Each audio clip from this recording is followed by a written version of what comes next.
Selamat berjumpa kembali dalam program Sound Doctrine. Saya Pendeta Wanda Dumais dari Sydney, Australia. Maranatha, Tuhan Yesus segera datang. Saudara yang dikasihi Tuhan, saya ingin membahas mengenai Kejadian 2 ayat 16 sampai 17. Saya bacakan ayat ini. Lalu Tuhan Allah memberi perintah ini kepada manusia. Semua pohon dalam taman ini boleh kau makan buahnya dengan bebas, tetapi pohon pengetahuan tentang yang baik dan yang jahat itu janganlah kau makan buahnya, sebab pada hari engkau memakannya pastilah engkau mati. Nah saudara, ini adalah perintah Allah kepada Adam. Dalam perintah ini kita melihat bagaimana Allah sebenarnya sedang menguji ketaatan Adam. Apakah Adam akan taat atau Adam memilih untuk melakukan kehendaknya sendiri?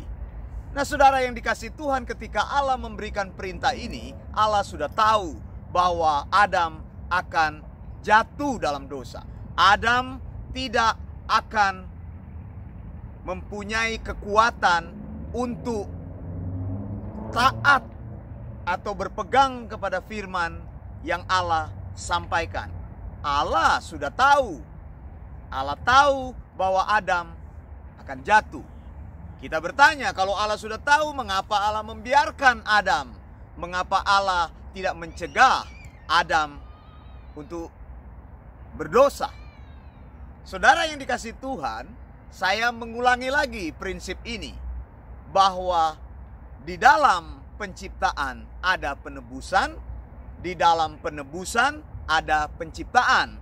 Jadi rencana Allah adalah rencana yang satu paket. Allah mempunyai foreknowledge. Allah mempunyai pengetahuan. Pengetahuan Allah terjadi dari kekal sampai kekal. Jadi sebelum segala sesuatu terjadi, Allah sudah tahu. Begitu juga dengan hidupmu. Allah sudah tahu apa yang akan terjadi dengan hidup kita 1 detik ke depan. Bahkan sebelum itu terjadi, Allah sudah tahu. Itulah yang disebut dengan pengetahuan Allah yang melampaui akal manusia. Nah saudara, mari kita baca Kejadian 3 ayat 8 sampai 11.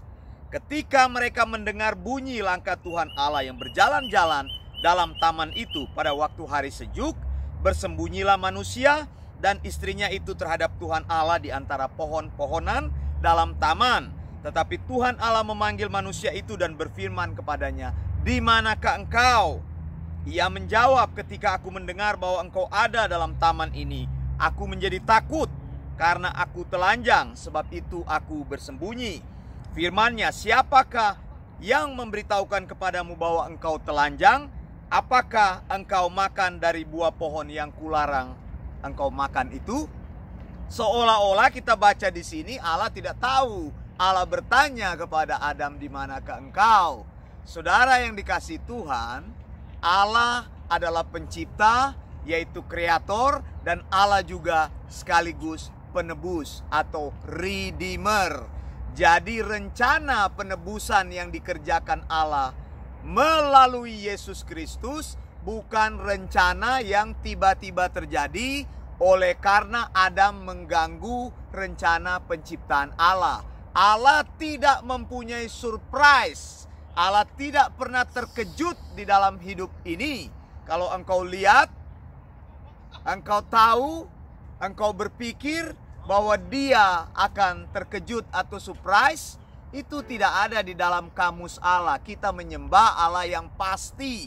Setiap kita berdoa kan kita katakan amin. Amin itu, amin artinya iya dan pasti akan terjadi seperti itu.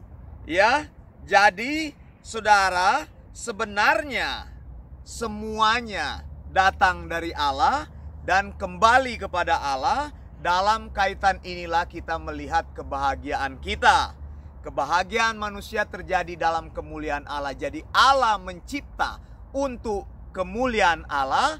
Allah menebus untuk kemuliaan Allah.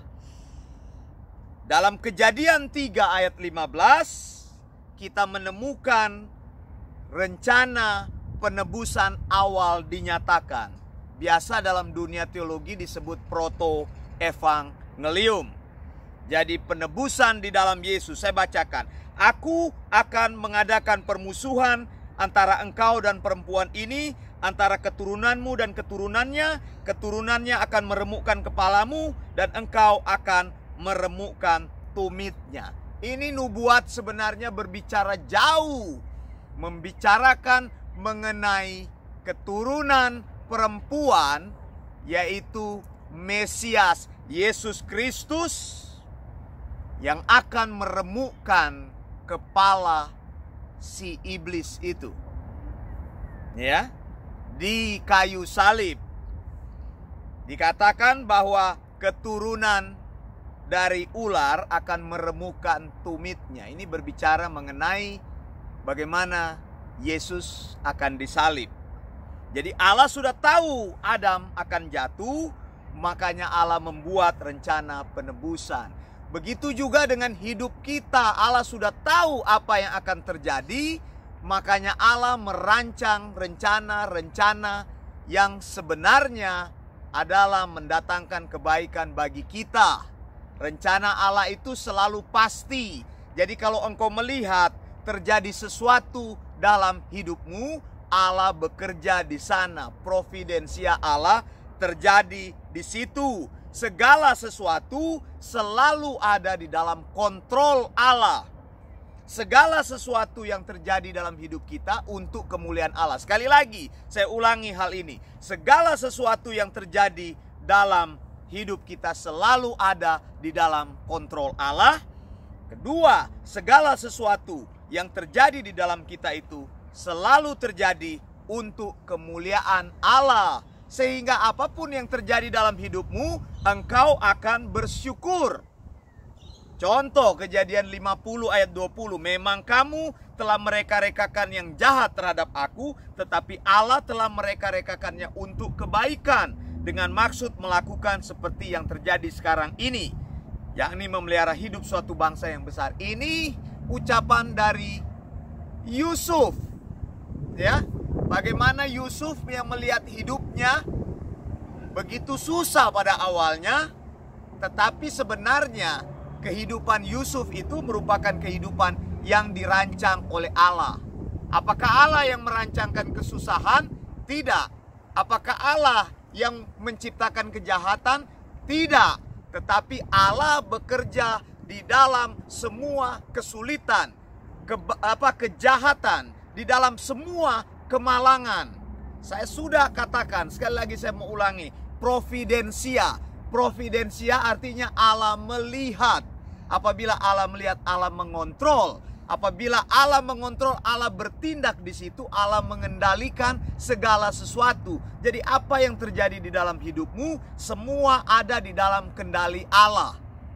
Kejahatan yang terjadi di dunia ini bukan Allah yang menimbulkan, tetapi Allah bisa memakai kejahatan itu untuk mendatangkan kemuliaan dan kebaikan di dalam hidup orang percaya.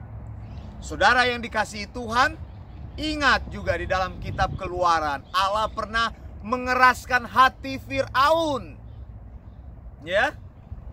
Jadi Allah tidak menciptakan kejahatan itu, tetapi di dalam kejahatan itu Allah bisa mengerjakan sesuatu untuk kemuliaannya. Sama seperti ketika Adam jatuh di dalam dosa, melanggar perintah Allah. Dari situ kemuliaan Allah dinyatakan. Karena Allah sudah tahu Adam akan jatuh, Allah menyediakan rencana penebusan bagi Adam, maka semua rencana keselamatan dan otoritas untuk menyelamatkan itu ada di tangan Allah. Jadi saya juga mau katakan melalui pengajaran ini bahwa Allah tidak pernah bekerja sama dengan manusia di dalam rencana keselamatan. Jangan berpikir bahwa kita dengan kekuatan kita bisa merespon Allah. Ya, doktrin sinergisme berkata seperti itu, bahwa kalau Allah memberikan anugerah, maka saya perlu merespon kepada Allah. John Wesley punya ungkapan, Allah tidak akan membantu orang yang tidak bisa membantu dirinya sendiri. Ini ungkapan yang tidak alkitabiah. Di dalam keselamatan, hanya anugerah Allah yang mengerjakan keselamatan itu. Tidak ada usaha-usaha manusia. Saya sudah pernah sampaikan hal ini. Doktrin anugerah plus itu muncul dari Pelagius. Dipopulerkan murid-muridnya, disebut dengan Pelagian. Lalu kemudian doktrin ini dipopulerkan oleh Desiderius Erasmus. Kemudian dipopulerkan oleh Armenian. Jadi Armenian itu menekankan pada usaha-usaha manusia. Usaha apapun yang kau lakukan tidak pernah cukup untuk membuatmu bertemu dengan Yesus. Ingat baik-baik, sebelum Adam jatuh dalam dosa, Allah sudah tahu. Karena Allah tahu, Allah menyediakan kuncinya. Penciptaan dan penebusan berjalan satu paket. Sehingga kita mengenal pencipta kita, creator kita, dan kita mengenal dia sebagai redeemer kita, penebus kita. Allah adalah pencipta dan Allah adalah penebus. Adam yang berdosa dipakai Allah untuk mendatangkan kemuliaan, supaya di dalam dosa orang melihat kemuliaan Allah. Lihatlah hidup kita. Ketika kita berada di dalam kesulitan, ketika kita berada di dalam pergumulan, ketika kita berada di dalam masalah yang besar, bukan Allah yang menyebabkan engkau berada dalam masalah itu, tetapi masalah itu dipakai Allah untuk mendatangkan kemuliaan bagi Allah. Ingat Yusuf, saya katakan tadi, ya, Yusuf yang hidupnya penuh kemalangan, akhirnya Yusuf menjadi orang kedua di Mesir. Padahal lihat hidupnya begitu sulit, tapi Allah sudah melihat. Jadi saudara, kalau engkau sekarang berada di dalam hidup yang sulit sekali, engkau melihat sepertinya masa depanmu suram. Sekarang saya tanya, Allah tahu apa tidak? Allah tahu semua yang ada dalam hidup kita. Bahkan sebelum itu terjadi, Allah sudah tahu. Mengapa Allah membiarkan, Allah mengizinkan semuanya terjadi? Supaya kemuliaan Allah muncul dari situ. Kalau engkau memahami ini, engkau harus izinkan Allah bekerja di dalam hidupmu. Jadi sekali lagi, kita punya dua pengajaran mengenai keselamatan, ya.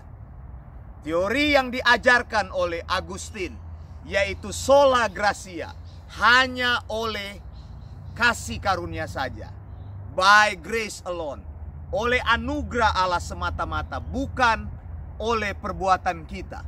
Teori ini kemudian dipopulerkan oleh Martin Luther, kemudian teori ini dipopulerkan oleh John Calvin, yang membentuk reformasi. Yang tadi saya bilang Martin Luther menghasilkan reformasi. Teori-teori reformator itu teori-teori yang sangat alkitabiah. Jadi kita ada saat ini, kita diselamatkan Tuhan bukan karena kekuatan kita. Percayalah, Allah sudah tahu. Kalau engkau diselamatkan oleh Allah, maka Allah memilihmu. Kita dipilih, kita yang dulunya mati secara rohani, Allah hidupkan kita. Kita diberikan kasih karunia. Sesudah kita diberikan kasih karunia, dihidupkan oleh Allah, iman kita dihidupkan, maka kita mampu mengaktifkan iman itu dan memilih Yesus. Jadi Allah sudah menyediakan segala jawaban atas setiap persoalan kita. Saya Pendeta Wanda Dumais dari Sydney, Australia. Maranatha, Tuhan Yesus segera datang. Blessings.